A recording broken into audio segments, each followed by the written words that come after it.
welcome to our fourth and final devotional from the new series that we're doing, All I Want for Christmas Is You. I hope you've been enjoying it. We certainly have. It's been great looking at this verse taken that was written hundreds of years before the birth of Jesus. And the prophet Isaiah 9 verse 1, he declared this amazing verse, "For to us a child is born, to us a son is given, and the government will be on his shoulders." And it goes on to say, he will be called Wonderful Counselor, Mighty God, Everlasting Father. And then this week we looked at the final name, the Prince of Peace. Boy, do we need peace in our world. Do you know, in recorded history, there's only been around 300 years in all of recorded history where there's been no conflicts in the world. Our world is in desperate need of peace. But you know, we also need peace in our communities.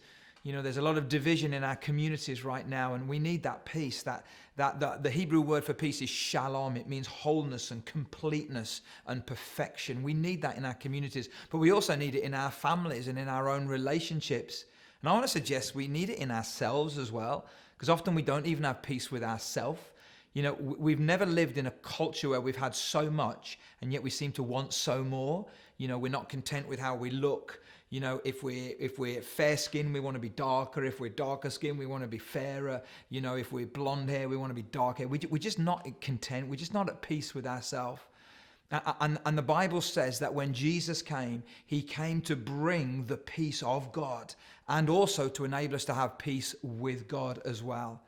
Several years ago, some of you will remember Terry Waite, who was that Anglican envoy ambassador, and he was taken captivity.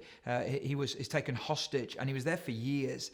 And he said, as he came out of captivity, you know, my captors, they took away my freedom, they took away my physical well-being, but the one thing they could not take away was my soul, because I have peace with God. That's incredibly powerful. And so watching here today, wherever you're watching this from, I want to say, do you have peace with God? You can. And all you need to do is to turn to him and invite him into your life. Because of Jesus, we can have peace with God. But you know, it's more than that. We can also have and know the peace of God. Listen to this incredible verse that Jesus says in John 14, verse 27. He says this, "I am leaving you with a gift, peace of mind and heart. And the peace I give is a gift the world cannot give. So don't be troubled or afraid." That's incredible. Jesus says the peace I give is a gift the world cannot give. But I want to suggest the gift is not a present, but the gift is presence. It's the presence of Jesus in our lives that brings the peace of God into our experiences. And I don't know about you, but I know that when I lose my peace, it's often because I feel overwhelmed, I feel out of options, or I feel unable to control outcomes.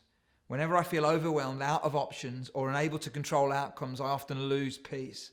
And it's then when I really need to call out to Jesus and say, "God, could you bring the peace of God into my life again?" And one of the stories I love is when Jesus is in the boat with the disciples, and he's asleep in the boat, and they're out on the Sea of Galilee. And the Bible says this furious squall comes up, or this storm comes up, and Jesus stands in the middle of the boat and says, "Peace," and calm, and commands the waves to be calm. And John Ortberg, who's a great writer, he said this: "Peace is not finding a lake with no storms. It's having Jesus in your boat." You know, Jesus said, "In this world you'll have trouble, but take heart, I've overcome the world." And then he says, "So peace I leave with you." So no matter what is going on in your life today, no matter what storms are going on, no matter how overwhelmed you feel, how out of options you feel, how unable to control outcomes you feel, you can know the peace of God if Jesus is in your boat. So I want to encourage you, wake him up, call him, you know, fix your attention onto him. The Bible says in Isaiah 26 verse 3, "You will keep in perfect peace all who trust in you, all whose thoughts are fixed on you." As we enter this Christmas season, I want to pray for you. And I want to pray that you and your family would know the peace of God over these next few weeks. Maybe as you head towards Christmas, you know, Christmas is a great time, but it's a challenging time. Maybe for some of you, you're dreading these next few weeks. Maybe you've lost someone close to you. Maybe you're going through a tough situation. Our prayer as a church is that you would know the peace of God right in the middle of your storm. May the God of peace bring peace to your house. May the Son of Peace bring peace to your house. And may the Spirit of peace bring peace to your house. God bless you, everyone.